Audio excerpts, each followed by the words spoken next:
Welcome back to another episode of the Reformation Red Pill Podcast. I am your host, Joshua Haymes, and I am joined again in the studio with... I'm Brooks Potteiger, pastor of Pilgrim Reformed Fellowship in Goodlettsville, Tennessee. This week, for a change, snowy Goodlettsville, Tennessee, which has been kind of a treat. It's kind of fun. I like it. Yeah. I like the snow. A lot of people don't like the snow. I like the snow. Shedding your California skin, you're able to endure it some. I guess there's Big Bear in California. I know, so. Man. Good times. Good times. So, all right.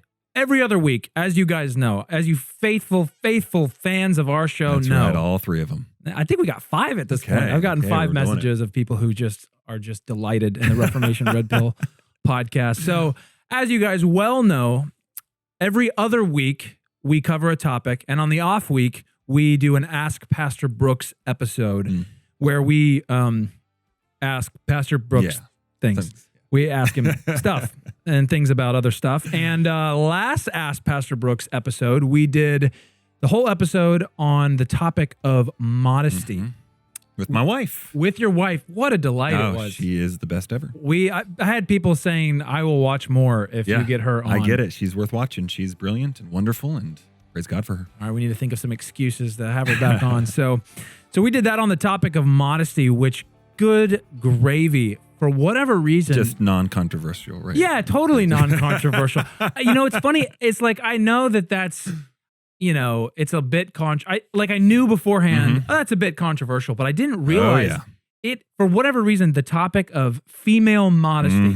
It pokes the idol right in the eye. It is a poke right in the eye. Yeah. And it's like a core, fundamental, like visceral response you get. All the vitriol. Yeah, it really is interesting. I mean, it's as we've heard it said, if you're getting that much flack and that much gunfire, perhaps you're over the target. Yes. Yeah. Somehow modesty really is right at the core of that feministic. Well, it's right at the center of the idol of individualism. Yeah. How dare anybody tell me how I present myself? Yeah. Not only that, but me as a victim of the patriarchy, right? Right. So, which we'll get into patriarchy in the coming episodes. I'm excited about that. So go check out that modesty episode. It is worth checking out for sure. Last week we did light roast Calvinism to dark roast Reformed, and this week on the Ask Pastor Brooks episode, we're getting down to basics. All right, we are getting down to as basic as it gets for Pastor Brooks. We are asking Pastor Brooks, who am I? Why are you the way that you are? Yeah. So, who is Pastor Brooks, and what was your Reformation Red Pill journey like? What brought you into light roast Calvinism and from light roast Calvinism to dark roast Reformed? Yeah. Well, starting, I guess, at the beginning, I born in Pennsylvania, Harrisburg, Pennsylvania. That's where my people are from.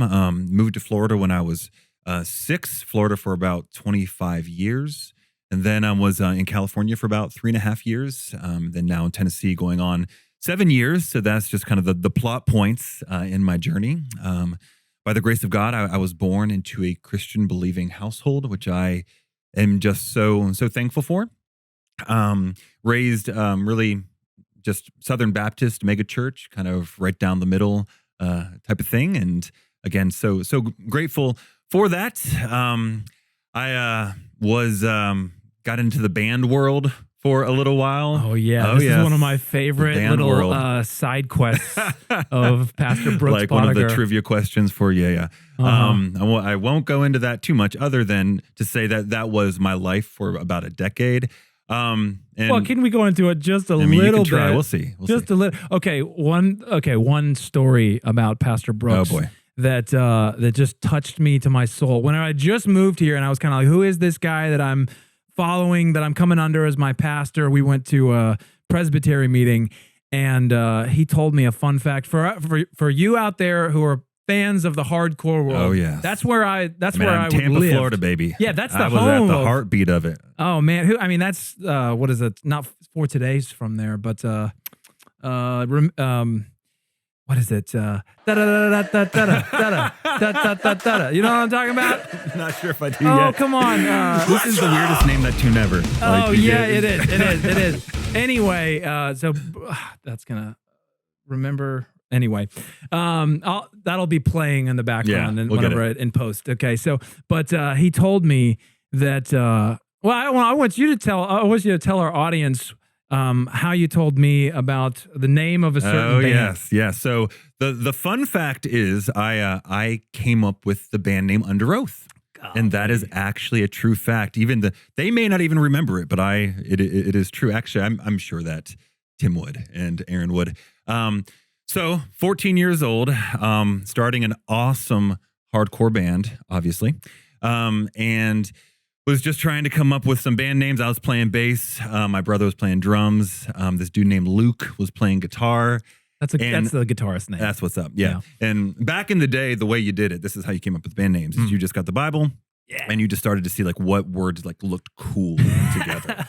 And there's a certain epistle, I think it's Thessalonians, where Paul puts them under oath to have this read to the other churches as well. And I said, that sounds awesome. And I was right. And, yeah, you were. So Under Oath became the kind of working title for our little 3 practices in hardcore band. I think my brother and Luke got in an argument about something. So he's like, forget y'all, I'm going to get some other people. And then he got some other people and started the band Under Oath.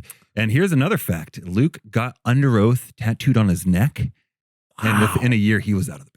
Oh, that's tough. Anyways, that's fun fact. But where were we? I guess I was talking about myself. So yeah. Though that's an important thing for you guys to know about Pastor Brooks. I think it is kind of fun. Anyways, did the band thing. And you know what's true about the band world is it really is kind of like this breeding ground for Peter Pan syndrome, Never Land type of things where you push back responsibility for a long time, thinking that your Les Paul is going to make you a millionaire, which anybody with eyes in their head and ears in their head could tell you that's not going to work out, but we didn't have ears to hear.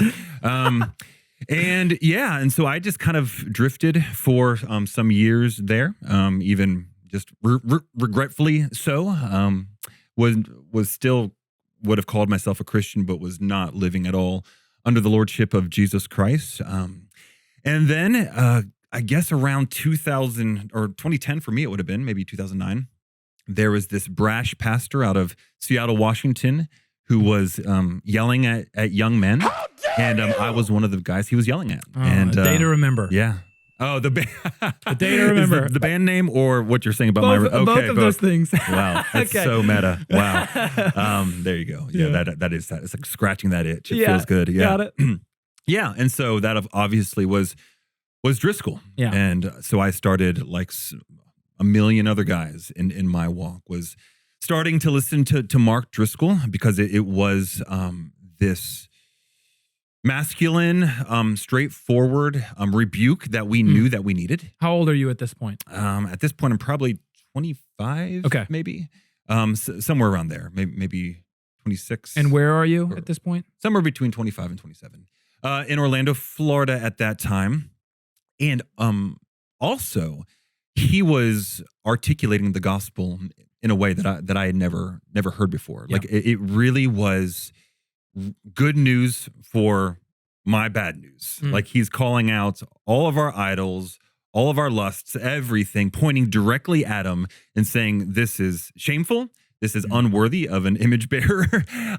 You need to repent. And by the way, Christ forgives that. That's the whole reason he came. Good news for guys like you. And it was one of those things. I remember Driscoll on, I forgot what show it was, but he said it's the weirdest thing. A guy will come to a service, I'll punch him in the face, and then he'll leave and get his friends and bring them back to get punched in the face next week. And it was true. I thank God for his ministry. Obviously not a perfect man. None of us are, but he was the voice in the masculine wilderness in that season for so many. And he was like the Jordan Peterson phenomenon kind of thing. Yeah. But actually bringing the gospel to bear. Exactly. And so as far as my introduction to anything Reformed at all was through Driscoll and through his teaching and then through his book, Doctrine, which was helpful.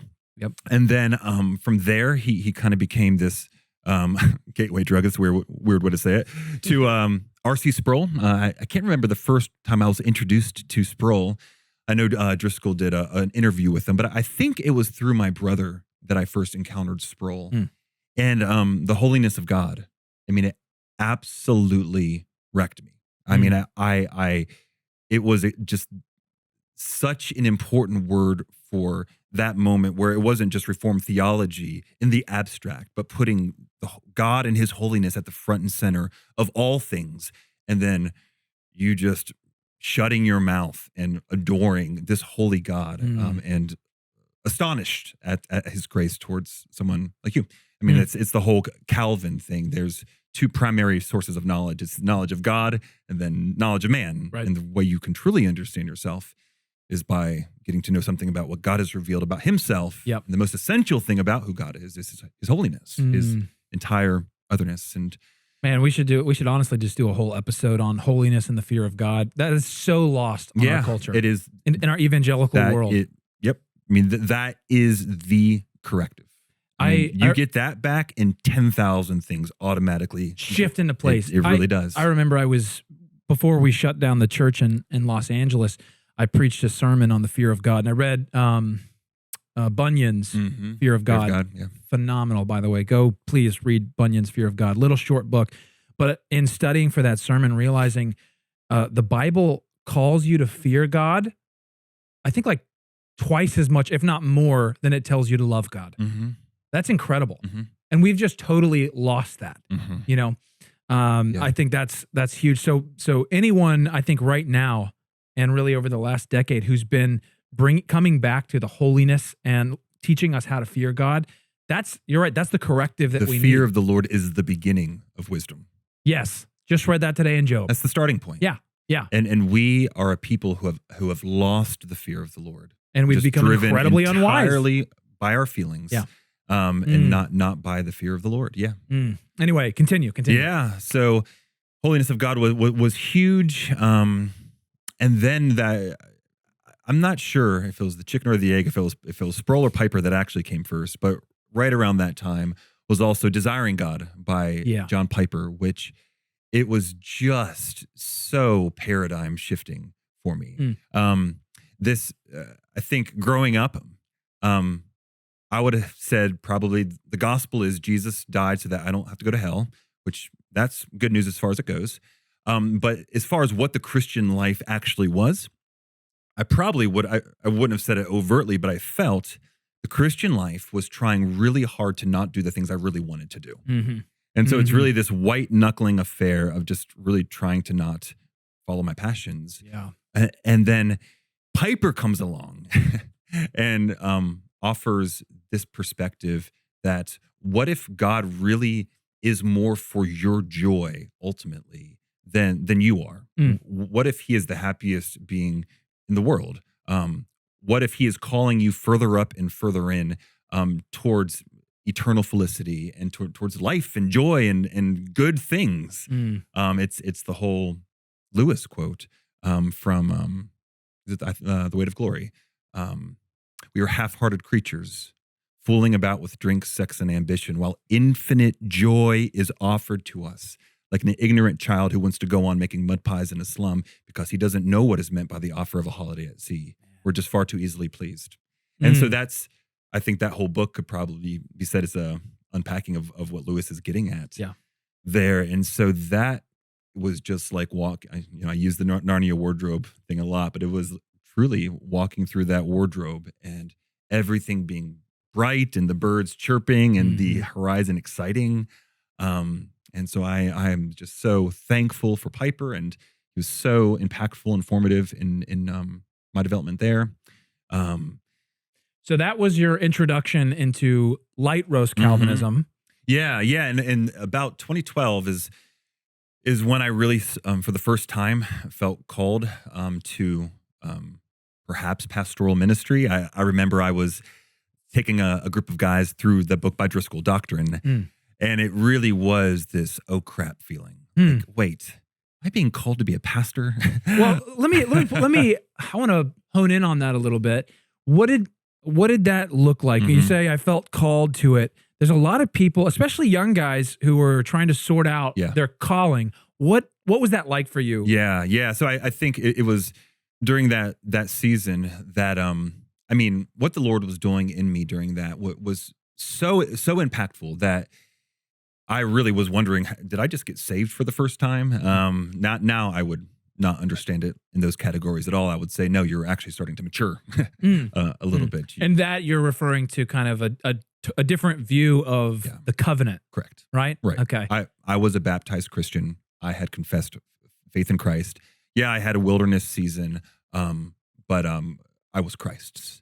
That's how I would understand that. We need to get into that. We will get into that in future episodes, especially on the baptism episode that we'll be doing soon. But that's something I'm still trying to categorize in my mind. Coming to obviously the same convictions of this covenantal way of viewing, and where we don't try to pin down the point of regeneration, because that's a mystery. Right. John 3, it's like the wind.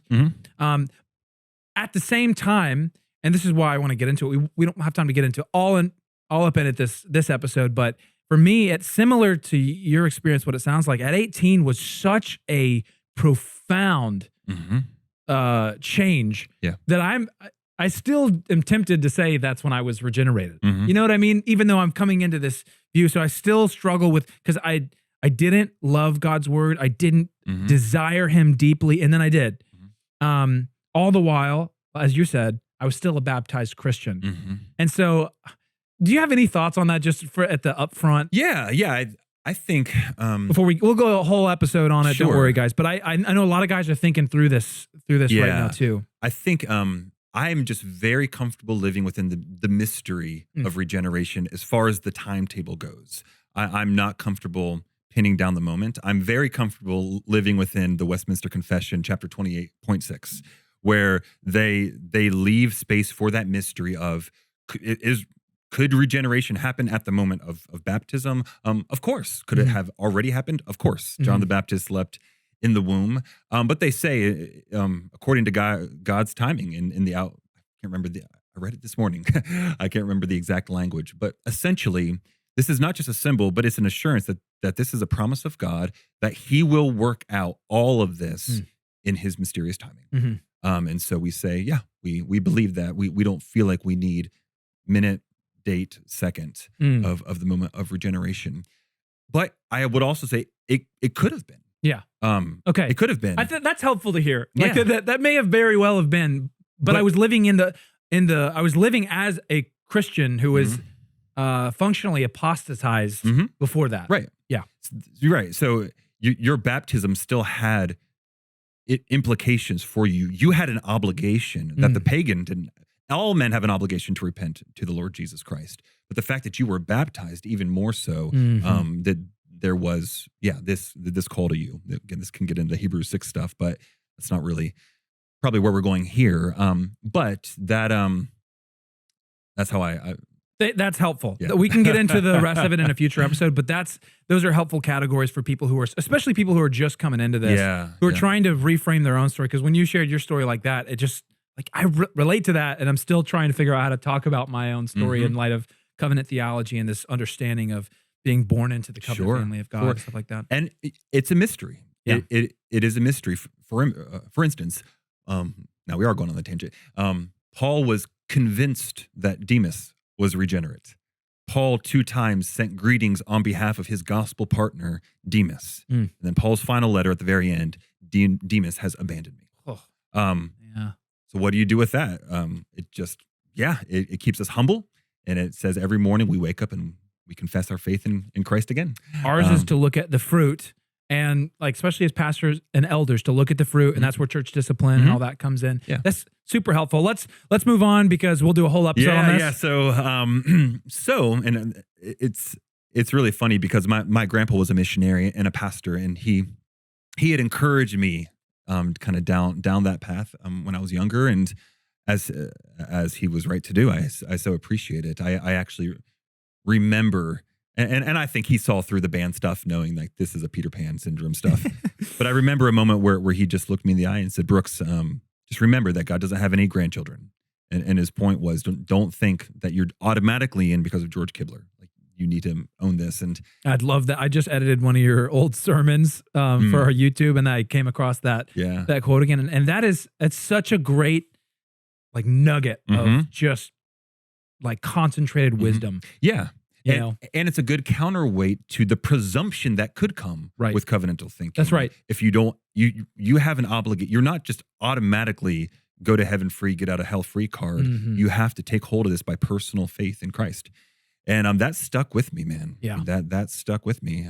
I knew that he knew that he was touching on something specific that I understood what he was trying to do. Yeah. And it almost felt like in that, going back to the 2012 in that book study, like the lasso of my grandpa's prayers had finally like caught me and was starting to rein me in. Yeah.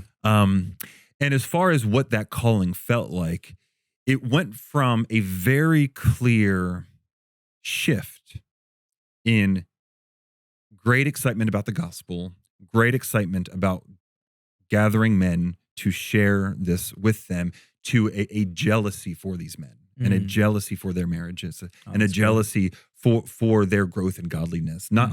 I didn't want to just impart information, but I was jealous for their souls. I was jealous for their sanctification.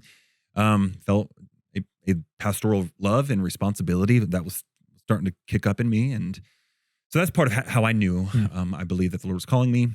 I entered into a pastoral internship in 2012 in Orlando with an incredibly gracious church, gracious pastor who was just taking this guy who was super green, should have been way farther along than he was, but in God's providence, that's where I was. And they brought me in, and I spent a season there at Cross Point doing, this is in Orlando, doing some ministry. That's where I had the first opportunity to preach, and was thankful for that. So then comes 2014, the end of 2013. During that time, I was getting a master's in apologetics as well. Finished the master's up, finished the internship up, and then comes 2014. I'm trying to figure out what the next step is going to be. Is it vocational ministry? I don't know. And there's an interesting story here. I don't think I've told this to you before. Ooh, I'm excited. Yeah. Here we go. So have I told you the Driscoll ghostwriting story? No. Okay. So, but that's a good title. So, I'm trying to figure out what the next step is, and I see that Mars Hill and that whole resurgence world was looking for a staff writer, and I thought I can write things, and that's when I was, kind of fully into what they were doing. My brother lived out in Seattle, was going to Mars Hill as well, and so the thought of being part of that world was enticing to me. It would have been exciting to be a part of that. And my pastor knew a guy on the board of Acts 29, so he kind of got my resume front and center to them. And they said, okay, we'll give you a shot to consider this. So my first part of the interview process before I met them was to ghostwrite a blog for Driscoll. Now it's not, I don't think they actually ever published it, but this would be one of your tasks. Yeah. Let's see how you do. And so they gave me his manuscript from the week prior, and just gave me the topic. Like, it's supposed to be on personal legalisms, and just write a blog using his material and just craft something that. And like, okay, it was actually pretty good. It was very Driscoll-esque. The title was legalism. You should take this personally. I felt so proud of that. And so I sent it to them, and I kind of thought, that seems a little strange. Weird. I mean, it's kind of his stuff, but I wrote this, but my name's not on it at all. But whatever. I guess that's just what you do. And I trusted them, so I didn't really think much of it.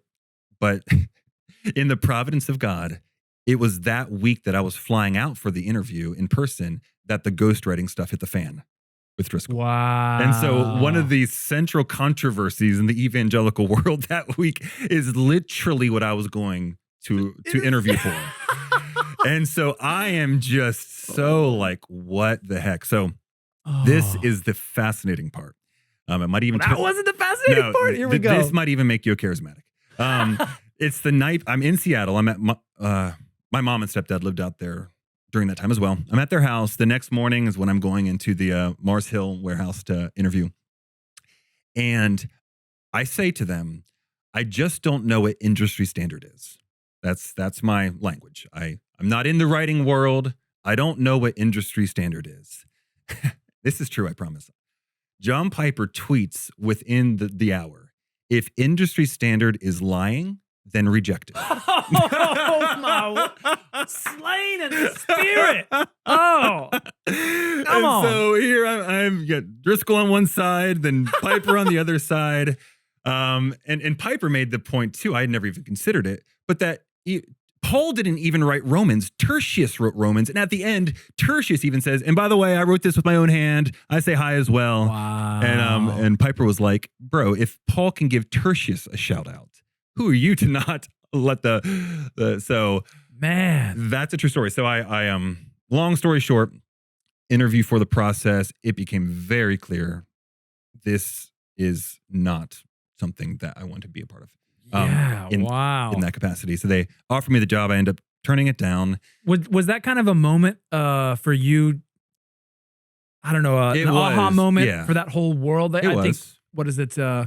King's Hall guys, they call it the big, fast, famous model, where you're literally giving your skills to bolster a personality, a pastoral personality, so that all the ministry can revolve around that, man. So that was you said that's kind of your turning point away from that. I mean, it was a moment, a disenchanting moment. I mean, it was very clear that I was just going to be a cog in a machine that was just meant to produce. I mean, I won't go into it, I mean, I left disenchanted. Wow. And where do we go from here? In the Providence. Well, from there, I'm still trying to figure out what the next season is. And my pastor in Orlando knew a pastor who was from Florida who had planted a church in Pasadena, California several years prior, who was looking for someone who could do music. And that is something I could do. And so long story short, FaceTimed with the guy, Pastor Chuck, and felt called to go out to Pasadena to saddle up next to him for a season. Nice. And so I did that, and so that's kind of how I. And when did you leave Pasadena? So this is a whole nother story. Do we have time for this? We got plenty of time. The people they're tuned in for this. I can tell. So how did I get from Pasadena to Nashville? So this is a juicy story, guys. You guys ready for this? Well, rewind real quick. In 2011, I led a dear friend to the Lord. Just an amazing story of God's grace. Shared the gospel, and the brother believed, and it was amazing. And his name was Christian. My children have said, "Why did it take him so long to know his name was Christian?" So good. But I moved out to Pasadena. They move up to Nashville, and won't go into all of it. But long story short, they connect me to a dear friend of theirs. Christian's wife sent me a picture of this beautiful gal from Nashville, Tennessee, that I needed to know about, and talked to Christian about her. And it turned out that she had been widowed the year prior, and had 3 kids, and so long story short, that how old are you at this point? 33, just turning 34. Okay. And so I living that Cali dream. Yeah, that's right. Bachelor in California. And then so I kind of get the intel on this gal, and I reach out to her and realize very quickly that this is what the Lord's doing, and it's marvelous in our sight. That was on our wedding bulletin, and so the Lord brought Laura to me and her children in that story, that very hard story that he was writing for them. And she was just the most amazing gal I had ever encountered. It was really sweet how similar what the Lord had done in her heart, her life, her discipleship over the last decade was so mapped on to mine as well. She's just a couple years ahead of me. But it was calls you higher. Yeah. That's for sure. Oh yeah. But swapping obscure J.I. Packer quotes, and I'm like, you are the same kind of weird as I am. Like, I can't have this conversation with anybody else. And so that's 2017. I left Pasadena to come and to marry Laura, and to come and serve these children. And so that's how I got to Nashville, Tennessee. That's so good. And so when in the midst of that, did you, so, you got into what we are calling light roast Calvinism with the Driscoll Piper kind of crowd. And when did you make that shift from just Calvinistic to the, like we call it, the dark roast, Calvinistic, confessional, covenantal? Yeah. Well, within probably a month or a month and a half of being married, we got pregnant. Here we go. That's right. So we have Providence, which is our first biological child, and so zoom out. That means within 1 year's time, I go from being a bachelor in California, in Los Angeles, to part of a family of 6 people, myself included, in Hendersonville, Tennessee, within 1 year's time. Talk about existential whiplash. And so I am immediately thrust into this head of home role, and it's not theoretical. Right. This is the real deal. And so I was trying to play some catch up on some of that So it really, I was familiar with Doug Wilson before that, and so appreciated his work, but started reading Standing on the Promises, a book that he wrote about biblical child rearing, which has a thoroughly covenantal framework. Right. And that was a huge, that was probably step one into my baby baptizing journey, honestly. Yeah, because we talked about last time how when your operating system by default is dispensationalism, one of the impacts of that is you don't take hold of the promises that God made to Israel as firmly as I believe we should. Right. And we are the people of God. Yeah, and so one verse, for instance, in particular, that he puts forward in that book is Psalm 103, 17 through 18, which says, "The steadfast love of the Lord is from everlasting to everlasting on those who fear him, and his righteousness to children's children, to those who keep his covenant and remember to do his commandments." And so all of these promises of God for not just me, but for my children started to just come off the page in 3 dimensions. That was just such a blessing in that season, especially because our journey has its own challenges to it. And to know that, no, God has made promises to you and to your family and to your children. You don't have to parent with your fingers crossed. You parent in faith in the promises of God for you and for your people as you seek to serve him and to honor him and to teach them. And so that book really affixed this covenantal lens that started, you then go back into the Bible with it and you start to see it everywhere.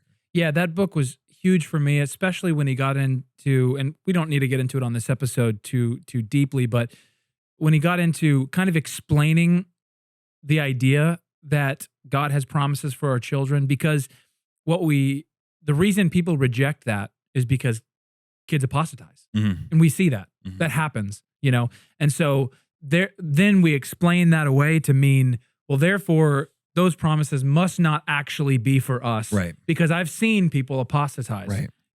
But he could, and you can respond to this if you have a elevator response to it. But I remember reading that chapter and him talking about how those promises still do apply to us, and it really just blew my mind. Yeah. Oh, they absolutely do. And but they're not given in a vacuum. Right. There are covenant obligations as That's well. The part people really don't like. Parents. Yeah, but they're just right there, even in that text. To those who keep covenant and remember to do his commandments. And so, there is a very real responsibility that God has called parents to do in rearing their children in the fear and the admonition of the Lord. Now, that has no power to save at all in itself. Right. We are completely impotent to save our children. But God has said, I will bless your efforts and use them to be an instrument in the covenant going forward, in the gospel, and in you having a gospel legacy. It has nothing to do with you doing that in your own power. I just am gracious enough to bless your imperfect efforts that's exactly it. And being reminded that it's not that you're raising your child right, like you said, is what saves. It's not your work that saves them, But whenever he gave the category of your primary work is faith. Right. But faith always leads to action. Exactly. And faith, true faith always leads to right, action. right, Absolutely. Right. And so that was a huge kind of shift for me that was like, there's so many people who say, well, I've seen Joe's kids. Joe's a Christian and he raises kids and they apostatize. Well, what do I do with that? And I remember this, man, it was like a gut-wrenching kind of gut punch kind of moment when I was reading that book when he gave the illustration of someone's kids apostatize. Christian Joe's kids apostatize.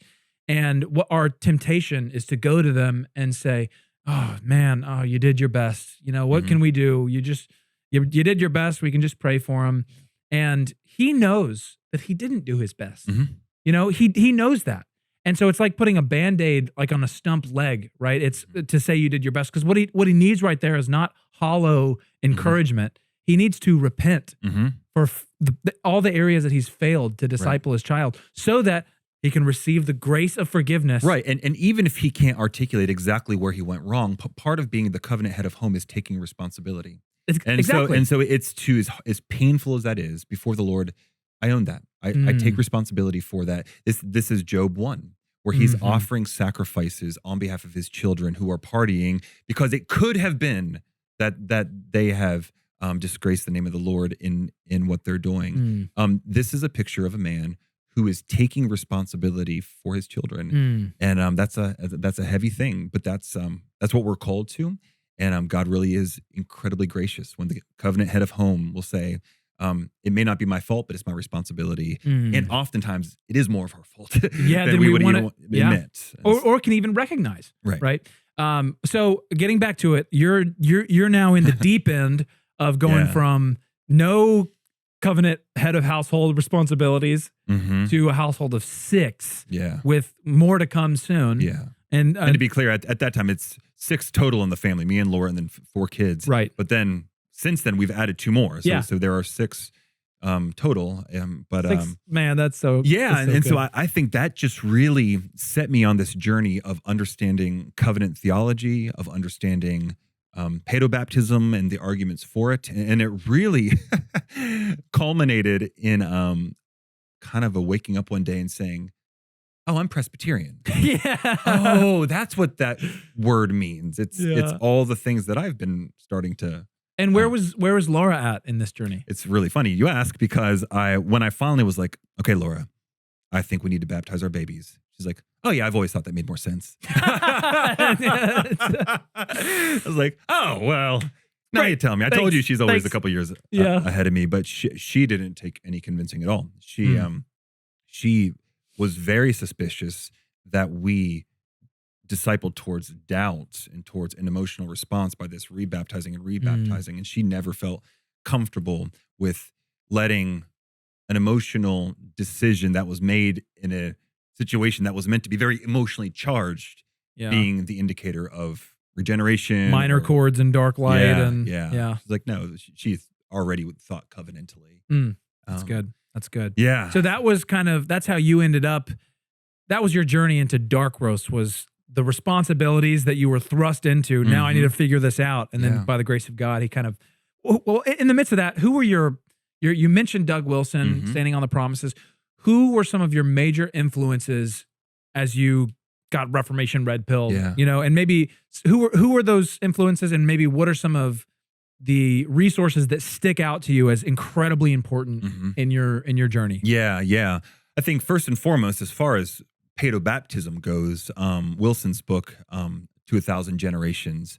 I mean, stay far, far away from that book if you want to stay credo, as far as I'm concerned, at least for me. I mean, it was like fireworks going off every chapter in ways that I had never understood. And it actually made sense for the category of apostatizing. I had never actually heard, where I come from, we kind of just flip past those Hebrews 6 and Hebrews 10 passages pretty quick, and others that say, no, those who it would have appeared were in the church are not in the church anymore.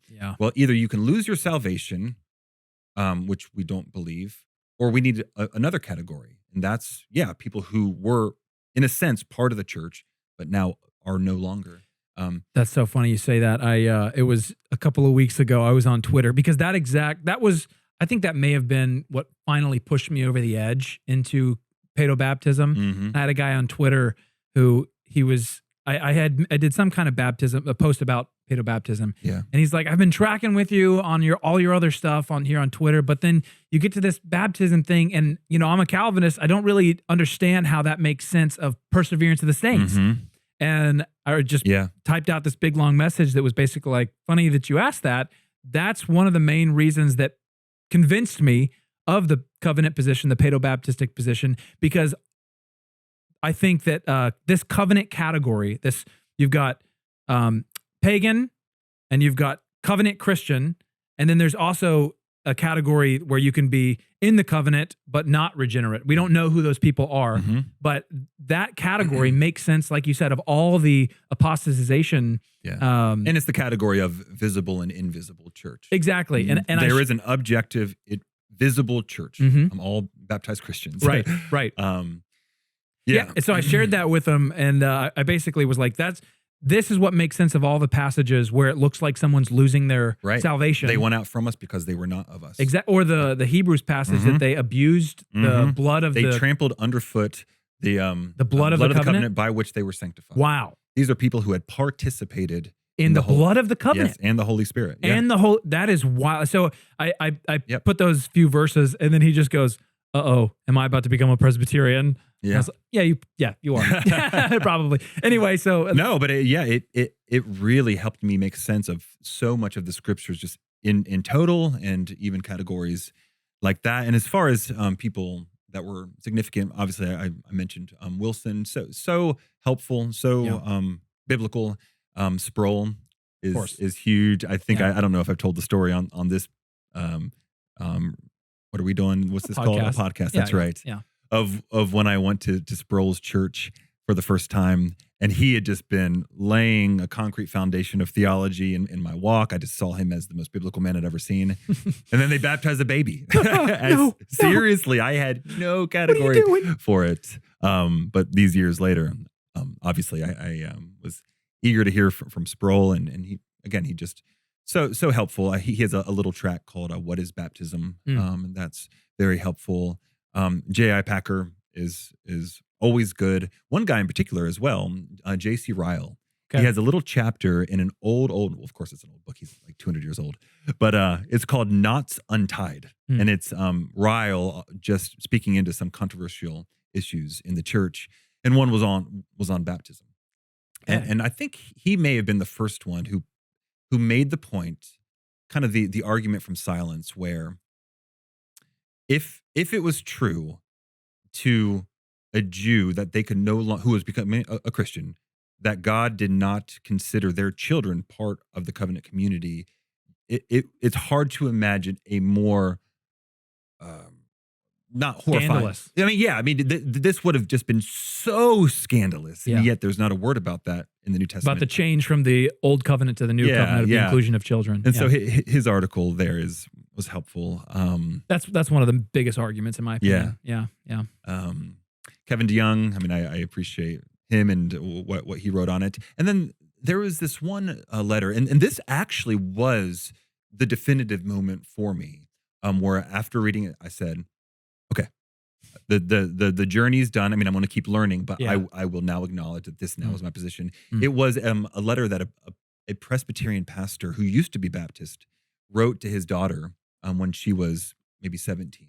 And essentially, it was him explaining to her his journey on how he started here and then ended up here, and why she was baptized as a child, as an infant.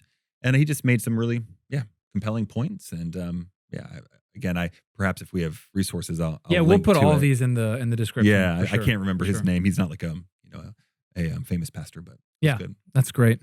Okay, so that's a pretty comprehensive outline. It's good. It would take how many, probably 30 how many, 40 years to tell your whole life story? Something like that. 40 years. Wow. Just 40, right? Just turned 40. About halfway through. Man. Yeah, not just, but.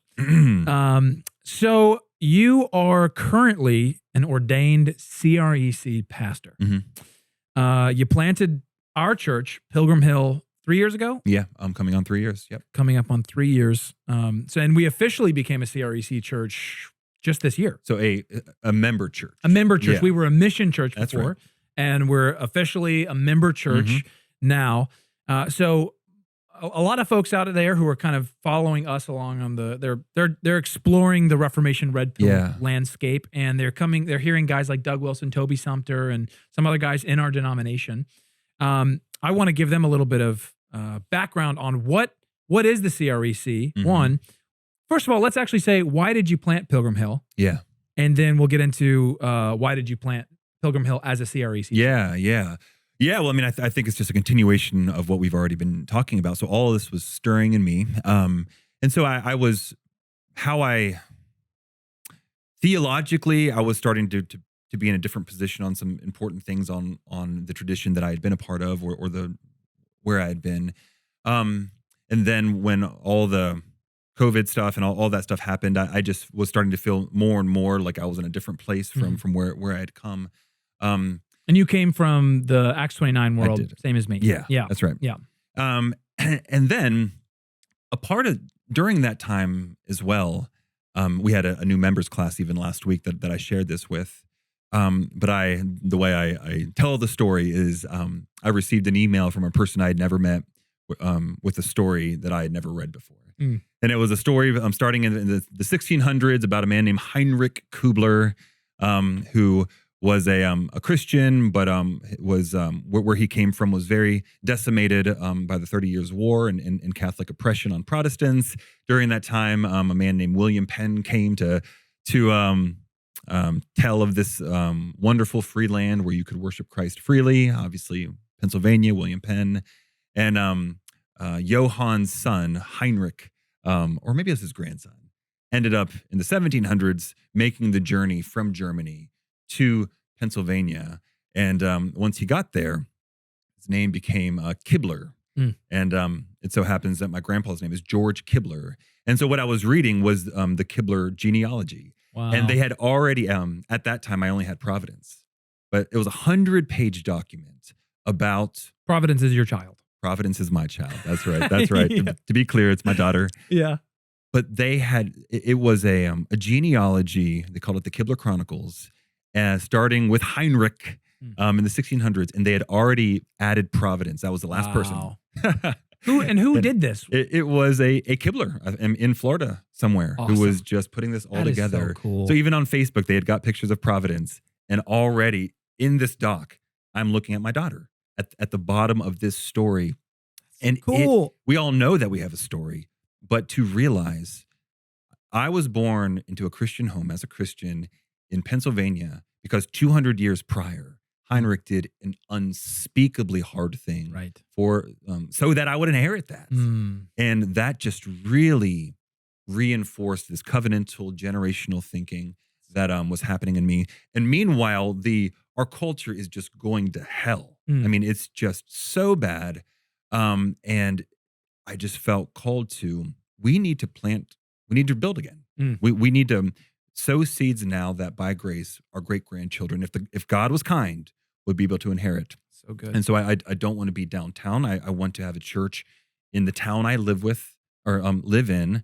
And I want to plant it on purpose, thinking generationally. I'm going back to the ancient paths that we've talked about of confessions and creeds and hymnody. And so anyways, I love that. I think I want to even pivot there a little bit. You mentioned generational thinking. And whenever I was making the move from California to here, Goodlettsville, Hendersonville, Tennessee, and I was praying through, and God had providentially, and we got into it in other episodes, but brought Nashville on the radar, and I was looking specifically for a CREC church because one of my best friends and we wanted to do ministry together, and he's Credo, I'm Paedo, and we can do that here in the CREC. Amen.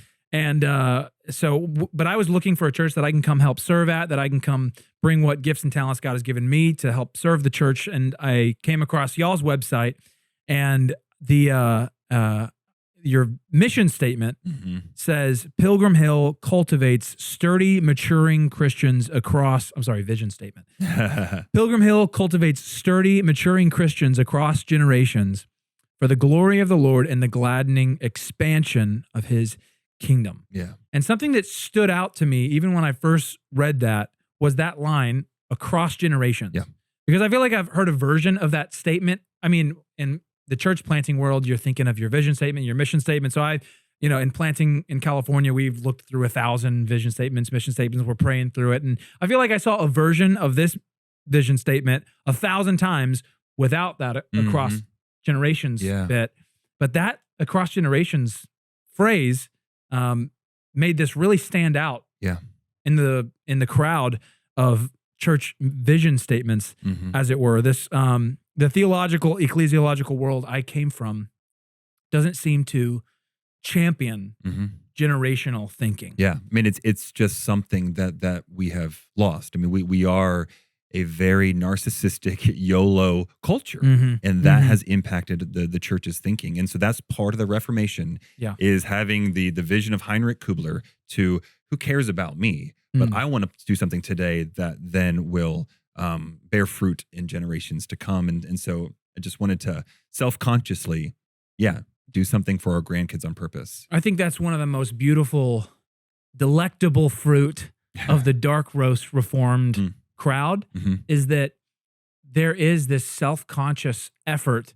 I think whenever you adopt this covenant view of children, it reframes your whole thinking. But it's not just that. It also relates back to next week's episode, because we're shooting early on postmillennialism.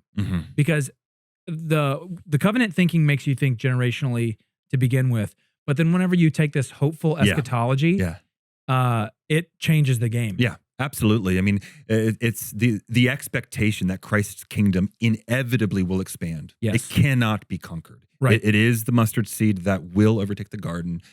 It just puts things in perspective. My buddy Alec has talked about it this way. It's really hard to turn a really big ship. In the same way, it's really hard to turn a culture a little bit away from Netflix all the time, whatever comes on, Taylor Swift, everything, whatever, to something more classical, something more pious, a biblical culture. That's really hard to do. But maybe our call is to just turn it. And then by grace, our kids and their kids will then actually start to build upon it more and more.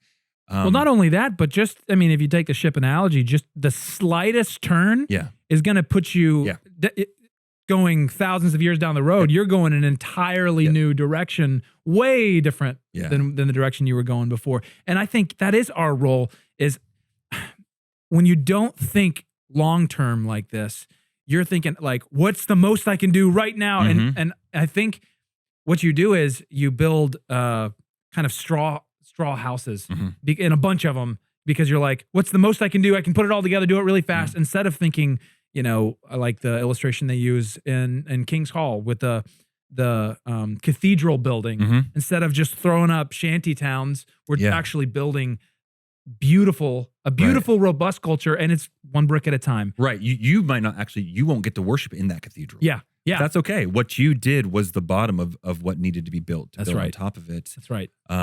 Yeah. And I even at our music training times, I'll often remind the saints. So remember, if what we're doing feels suspiciously like work, learning to sing in parts, learning harder songs, learning new songs that are really old, if it feels like work, that's because it is. And we're doing this on purpose now so that our kids will not have to, so that this is just the songs they know, but we're having to do the work of rebuilding and recovering and reforming. Well, and that's such a good word, because we sing hard songs. We sing songs that are difficult. And something that I've noticed is, now that I've been soaking in the culture of our church for the last 8 months and learning the songs, I've loved learning these old songs. We sing psalms and we sing some older kind of hymns that have stood the test of time. Yeah. And they're difficult, but and fugues, and the so fugues are good. glorious. They're initially daunting. Yeah. That's where the voices layer on top of each other, and it's oh man, it's but so beautiful. What's amazing? I forgot who's the guy who ran the first 4-minute mile ever. I can't think of his name. I think that was probably my grandpa pretty fast. So. But it's a good story because scientists said it's physically, humanly impossible to run the 4-minute mile. And Hold then my beer. This dude does. I can't think of his name. But I think within the next year, like 7 people did. Yeah. And so it initially seemed impossible, and then it's like, no. And even in our music training, it's amazing in 20 minutes. A song that is initially felt so foreign and so complicated, it's like, no, if you just give yourself 20 minutes to really working hard, it's there. And then once it's in your bones, it's there. Well, it's for me, what's been so beautiful is rethinking what our corporate worship is supposed to be and what it's supposed to be about. Because I used to think that the corporate worship was about me getting my feels, my spiritual feel goods, my spiritual yum-yums, I used to call them. You know what I'm saying? Spiritual yum-yums. That's and I used to think that's what it was all about, was getting that emotional high from a worship experience. But now it's interesting. I take a ton of joy in, so as Pastor Brooks just said, we practice a song, our hymn of the month, and it's a new difficult song that we're learning. We practice it at Pastor Brooks's house right now, and then we sing it all throughout the month. And for the first several times of singing the song, I'm not in what I would consider like a feely kind spiritual of yum-yum. I'm not hitting those spiritual yum-yums. But what I am is I'm truly glorying in the fact that my wife and my son get to see me working hard to learn this beautiful music to honor God together corporately, and I'm enjoying that piece of it. But then I'm thinking through the parts a little bit during the worship. But then after I do it for 3, 4, I do that song 5 or 6 times, then all of a sudden, I don't know, those spiritual yum-yums come back. Yeah. But they're not even yum-yums. Now it's a spiritual steak. Oh, it's a steak. No, truly, because the theology is so rich and glorious. That's why I find myself like tearing up as I have now that I've learned the music, and now I'm getting to experience the music while meditating on thinking through the lyrics at the same time. And it's just a different level of experience. Now, we don't want to be chasing the experiential kind of worship, but true, robust, godly, biblical, Christ-centered worship is an experience. Yeah. It is. It is moving. It is so good. And so doing the work, it's that, the hard work pays off to a much more beautiful end than kind of just let's see if we can hit all the right notes and the atmosphere gets just right. That feels nice, but it's not solid. Like you say, it's not something you pass on to your kids. And often too, it's because you at our church, if the congregation isn't singing, then the music's not there. I mean, we have a piano, right? But you are the instrument, the voice of the saints, the voices of the fathers. These are the instruments that lay the foundation that the women then glorify with their parts. And so good. Yeah, I remember when you first said that. Whenever I asked you when I just got here, because this is a big ecclesiological shift for me and for a lot of people who are considering going this route. I asked you, well, I'm into the music, all that kind of stuff, but why not just have a band?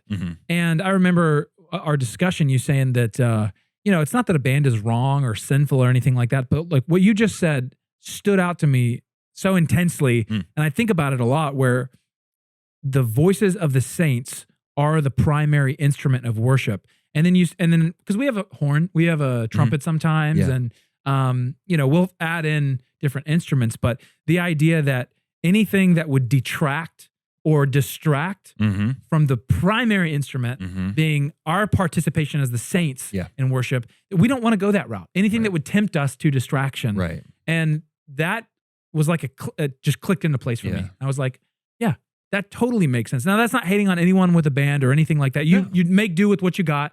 But even if you're in a band, like, are you thinking through how can this not tempt others to view this as a performance and rather to see the saints as their they are the primary instruments and their voices and everything like that. Yep. So that was a huge shift for me. So thank you, Pastor Brooks. Oh, you're welcome. And you're welcome, guys, for that little nugget. That was really from him.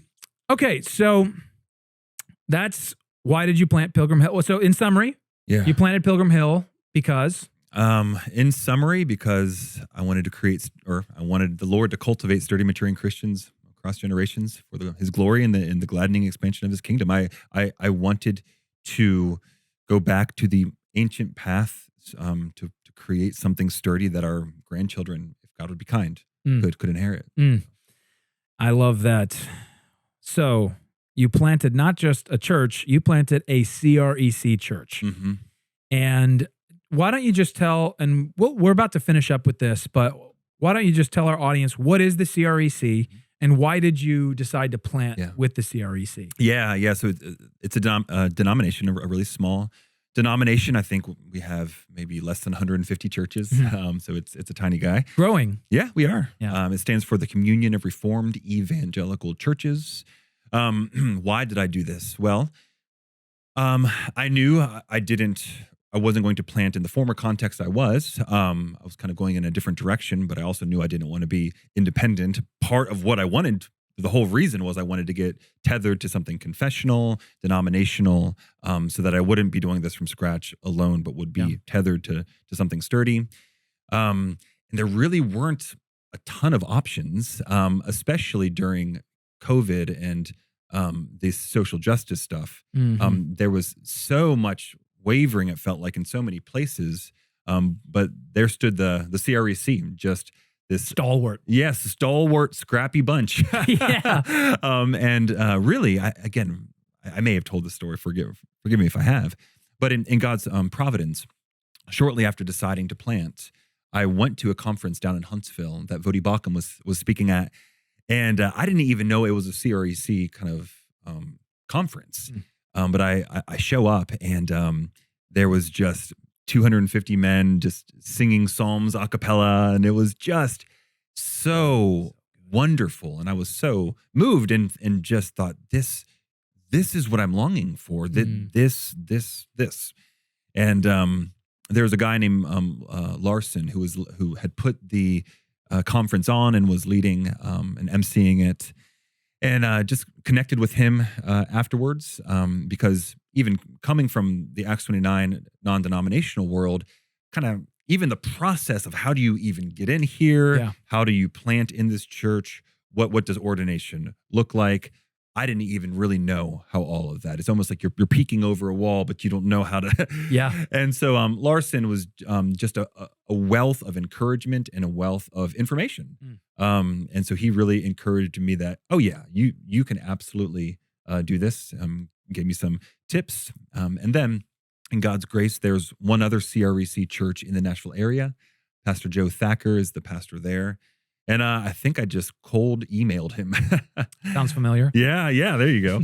And we set up a call, and that was really comforting. And then one of the most important and encouraging moments in this whole process that made me realize, I think the Lord is calling me here, and this is doable, is the presiding minister of our presbytery at that time was Pastor Rob Hadding. And he actually had gone Baptistic to Presbyterian to Westminsterian in real time as a pastor at a church that he stayed at. Okay. And so I set up a Zoom with him just to hear his story, because that's kind of what was happening to me. And now I was planting a church, but it really was this shift. And most of the people who were part of our core group, this was going to be new, liturgically, even theologically in some ways.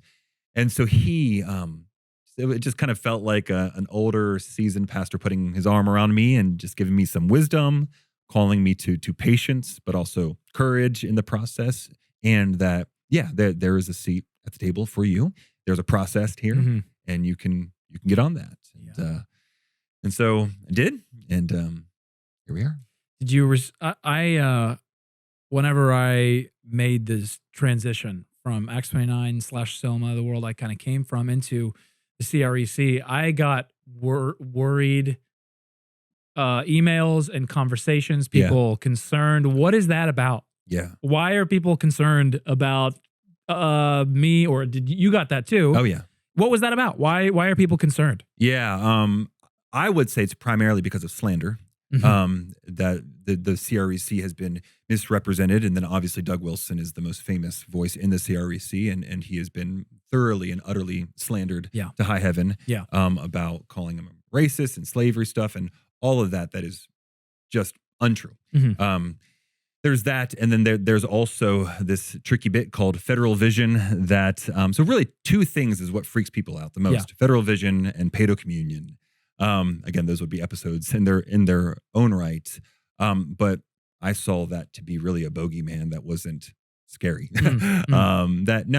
This is right in line with the Westminster chapter 28. I confess the Westminster. And that's the communion, the child communion. No, so that's going to be on more of federal vision and the understanding of the objectivity of the covenant.